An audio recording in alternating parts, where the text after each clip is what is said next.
안녕하세요. 상록 행정사 대표 김영원 행정사입니다. 지난 영상에서 이주대책의 요건은 건축물 요건, 소유 요건, 거주 요건으로 크게 나눠 볼 수 있다고 말씀드렸습니다. 오늘은 이 중에서 소유 요건에 대해서 그 쟁점과 주요 사항들을 점검하는 시간을 갖도록 하겠습니다. 앞서 말씀드렸다시피 최근 사업 시행자들은 이주대책 대상자를 선정하는 과정에서 그 요건들을 매우 엄격히 적용하여 심사하는 경향을 보이고 있습니다. 따라서 세심한 주의를 기울이고 부족한 부분에 대해서는 미리미리 보완하시는 지혜가 필요하다 하겠습니다.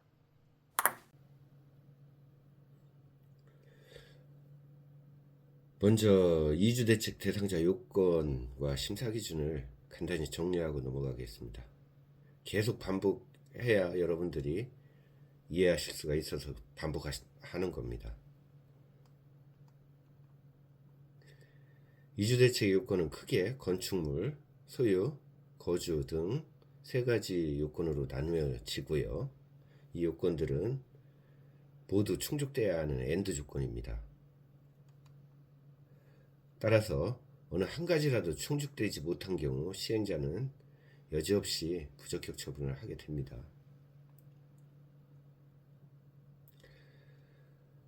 건축물은 무허가 건축물이나 불법으로 용도 변경된 건축물은 인정되지 않고 있습니다.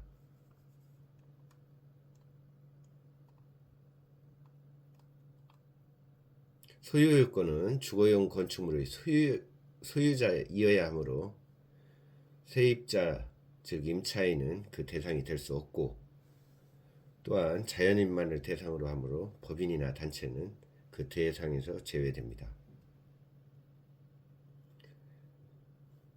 이미 말씀드린 것처럼 이때 소유는 등기부상 대외적인 소유권을 가진 자가 아니라 실질적 처분권을 가진 자를 의미한다고 법원은 보고 있습니다.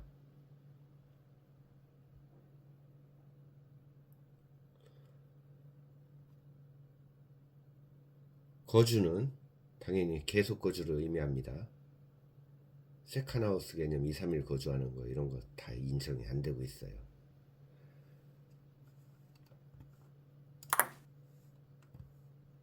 자, 그럼 본격적으로 소유 요건을 살펴보겠습니다. 토지보상법 시행령 제40조 5항을 보면 그 대상자가 되려면 주거용 건축물의 소유자이어야 한다고 규정하고 있으므로 세입자는 당연히 배제되는 것입니다. 또한 명문 규정은 법령에 없지만 이주대책 제도의 본래 취지에 따라 법인이나 단체도 그 대상자에서 제외되고 있습니다.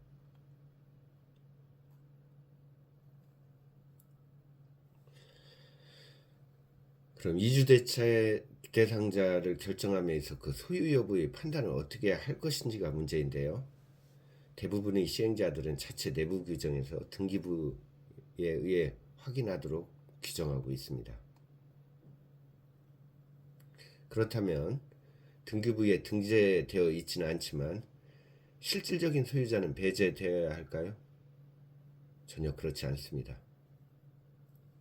이에 대해 대법원은 사업 시행자의 내부 규정은 사무 처리 정칙에 불과하다고 전제하고 있습니다. 따라서 그 소유자는 대외적인 소유권을 가진 자를 의미하는 것이 아니라 실질적인 처분권을 가진 자를 의미한다고 보는 것이죠. 따라서 건물 등기부 등본 외에 다른 신빙성 있는 자료에 의하여 그와 같은 실질적 처분권이 있음이 입증된다면 당연히 인정해야 된다는 것이 법원의 확고한 입장입니다.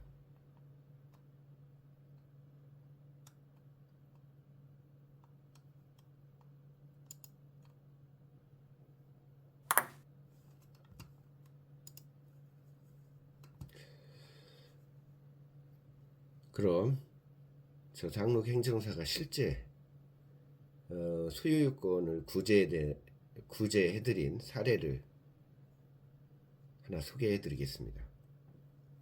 이 사례는 울산 다운지구 사례인데요. 등기부상 남편 소유 가옥이 있었어요. 3, 40년 이상 거주하셨죠.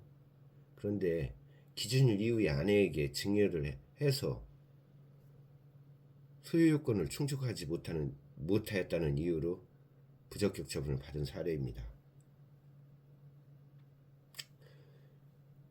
이 사례는 간단히 요약하면 남편이 알코올 중독 상태에 있었어요. 그리고 낭비벽이 심해서 재산을 정상적으로 관리하기가 어려웠어요. 형편이. 그래서 전가족 동의하에 그 부인에게 증여를 했고, 모든 그 가옥의 관리나 뭐 이런 가정 대소사 일을 아내가 도맡아서 했으므로 이를 적절히 주장하는 게 필요했습니다. 갖가지 그 입증 자료를 제시했죠.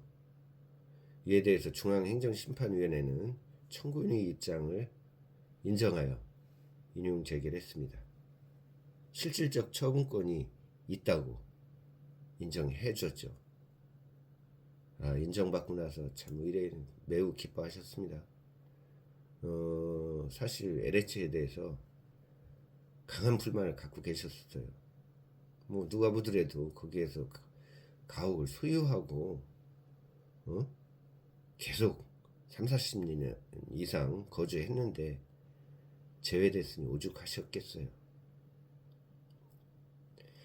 이 사건의 시사점은 어떻게 이런 실질적인 처분권을 논리적으로 주장할 것인가. 여기에 그 행정심판이라든지 소송에서의 가장 중요한 쟁점이라 하겠습니다. 부적격 처분을 받으신 경우 미리 포기하시면 안 돼요. 얼마든지 정당한 권리를 찾을 수 있는 방법이 열려 있습니다.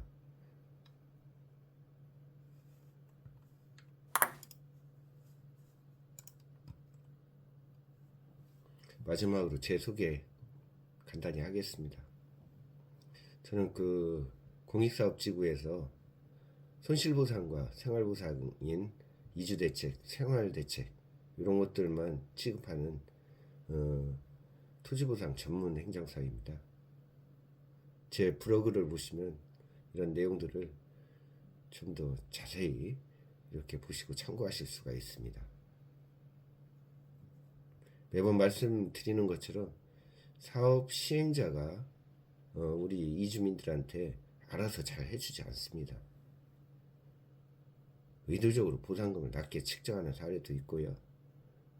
사소한 은결로 생활대책이나 이주대책 이런 대상에서 제외하는 사례가 비일비재해요. 이주민들께서는 정당한 권리를 잃지 않도록 미리미리 대비를 하셔야 되겠고요.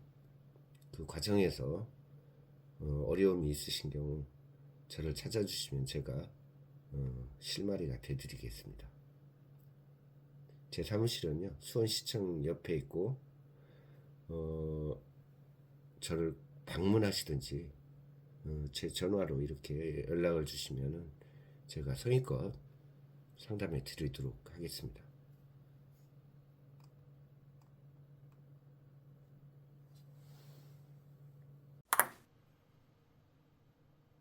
예. 어떻게 오늘 영상이 유익하셨는지 모르겠습니다. 오늘은 그 소유 요건에 대해서 그 쟁점 사항과 구제 사례들을 조금 자세히 살펴보는 시간을 가졌습니다. 이어지는 영상에서는 거주 요건에 대해서 자세히 정리하는 시간을 갖도록 하겠습니다. 시청하시느라고 수고하셨습니다. 감사합니다.